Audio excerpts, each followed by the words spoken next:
જય માતાજી મિત્રો હું નિર્મલ ગોસ્વામી ડીસાથી ઓમ શ્રી શિવશક્તિ ચેનલમાં આપનું સ્વાગત છે। મિત્રો, આજે આપણે વાત કરવી છે નિયત સારી રાખો। જો નિયત સારી રાખીએ અને ગુરુનું કીધેલું માનીએ તો રંકમાંથી રાજા બની શકાય છે। એવી જ એક આપણે અદ્ભુત વાત કરવી છે। એક ચોર હતો, એ સંતની સભા ચાલતી હતી, પ્રવચન ચાલતું હતું, ત્યાં ગયો એટલે એમ કે કંઈક પ્રવચનમાં કંઈક હાથ મારવા મળી જાય। પ્રવચન સાંભળતા રસ લાગી ગયો, બેઠો, પ્રવચન પતી ગયું। પ્રવચન પત્યા પછી લોકો બધા પોતપોતાના ઘરે જતા રહ્યા, પણ એ બેસી રહ્યો। સંતને એમ લાગ્યું કે આને કંઈક તકલીફ છે, કે કંઈક ઉપેક્ષા રાખીને બેઠો છે। સંતે એને પૂછ્યું કે ભાઈ શું તકલીફ છે, શું ઉપેક્ષા રાખીને તું બેઠો છે? પેલો કંઈ બોલ્યો નહીં। પેલો કે તું કરે છે શું? પેલા કીધું કે ગુરુદેવ, હું ચોર છું ને હું ચોરી કરું છું, ને તમારા આ જે આધ્યાત્મિક પ્રસંગની અંદર હું ચોરીના અર્થથી જ આવ્યો હતો,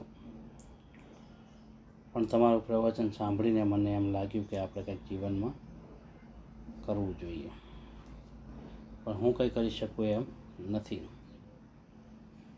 તો ગુરુએ કીધું કે કામ કર, તું કશું ના કરી શકે તો કંઈ નહીં, પણ એક કાર્ય તું કર તો તારે જીવનમાં ક્યારેય દુઃખી થવાનો વારો નહીં આવે। કે બોલો ગુરુજી, શું આદેશ કરો છો તમે? તું તારું કર્મ કરતો હોય કર, પણ તારે જીવનમાં મોટી એટલી માં અને નાની એટલી બેન કહેવાની। ત્યાં કીધું સ્વીકાર છે મને। એ દિવસે સાંજે રાતના ચોરી કરવા માટે નીકળ્યો તો એક રાજાની રાણીને રાજાએ મહેલમાંથી બહાર કાઢી મૂકી હતી।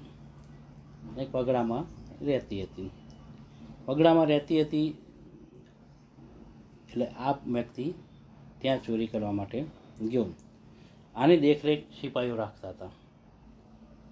જો પેલો ચોર અંદર ઘૂસ્યો ને, પેલા સિપાહીઓ દોડી અને રાજાને સમાચાર આપ્યા કે કોઈક વ્યક્તિ રાણીના રાજમહેલમાં, રાણીના જે નિવાસ સ્થાનમાં પહોંચી ગયો છે। રાજા તરત જ ત્યાં આવ્યો તો રાણી જાગી ગઈ હતી। રાણીએ ચોરને પકડી લીધો। રાણી ચોરને કે મારું એક કામ કર।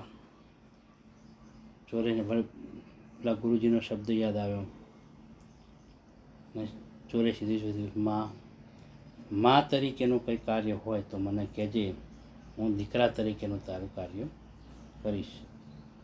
હું તને માના સ્વરૂપમાં જોઉં છું, એટલે તું મા તરીકે તું કોઈ આદેશ કરીશ તો હું દીકરા તરીકે માનીશ। દીકરા તરીકેનું મને કામ બતાવજે તો હું સ્વીકાર કરી લઈશ। આ બધું પેલો રાજા સાંભળી ગયો। રાજા એને પકડી લીધો, સીધો રાજમહેલમાં લઈ ગયો। સવાર પડી એના રાજમહેલમાં હાજર કર્યો। એટલે કે તું ચોર છે એ વસ્તુ બરાબર છે, પણ તે કે એને મા તરીકેનું કેમ કીધું? એને બધી વાતચીત કરી કે મને આ રીતના ગુરુ આદેશ છે કે મારે કોઈ પણ સ્ત્રીને હાથે ખરાબ નજરથી જોવાની નહીં, નિયત સારી રાખવાની। એટલે કે હું તને માફ કરું છું। કે ના, જો મને માફ કરવો જ હોય તો કે હું કહું એમ કરો તમે। કે શું? તો કે મેં જેને માં બનાવી છે એને કે હું વિનંતી કરું છું એને તમે રાજમહેલમાં લઈ આવો। રાજા તો છોડ સામે જોયું અને વિચાર કર્યો કે આના નિયત પણ સારી છે અને નીતિ પણ સારી છે। રાજાએ કીધું ભલે, તારા કહેવાથી કે હું એ ચોરને કે મહારાણીને કે હું રાજમહેલમાં લાવી દઉં। વાગતે ગાતે તો રાજમહેલમાં લેવા માટે રાજા ગયા। પેલી મહારાણીએ કીધું કે એને મને માં કીધી છે તો એ મારો દીકરો છે, હું મારા દીકરા વગર આવું નહીં. જો મારા દીકરાને તમે રાજમહેલમાં રાખતા હોય અને વારસાઈ આપતા હોય તો જ કે હું તમારા રાજમહેલમાં આવું, નહીંતર આવું નહીં. વિચાર કરો કે સંતની વાણીમાં કેટલી તાકાત છે કે સંતે કીધું ખાલી નિયત સારી રાખજે કે તારે કોઈ જગ્યાએ કાર્ય કરવાની જરૂર પડશે નહીં. મિત્રો, એને નિયત સારી રાખી.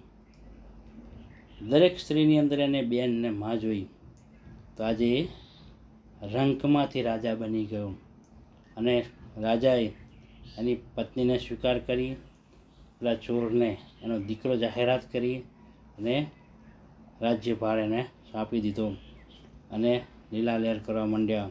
અને એને જે ચોર હતો પણ એટલો ઈમાનદાર હતો તો એને તેના આજુબાજુના રજવાડાની અંદર એને દરેકને ન્યાય મળે અને દરેકને સારું વ્યવસાય મળે એ બાજુનું કાર્ય કર્યા. તો મિત્રો, ક્યારેક તમને કદાચ કંઈક વધારે પડતું ભગવાન કોઈક વખત આપી બી દે ને તો આજુબાજુવાળા અમે જોજો. નિયત સારી રાખજો, નીતિ સારી રાખજો અને 50 પૈસા કદાચ તમે કમાઈ પી જાઓ ને તો કોકના સામે લમણો રાખજો. જય શ્રી રામ, જય શ્રી રામ, જય શ્રી રામ.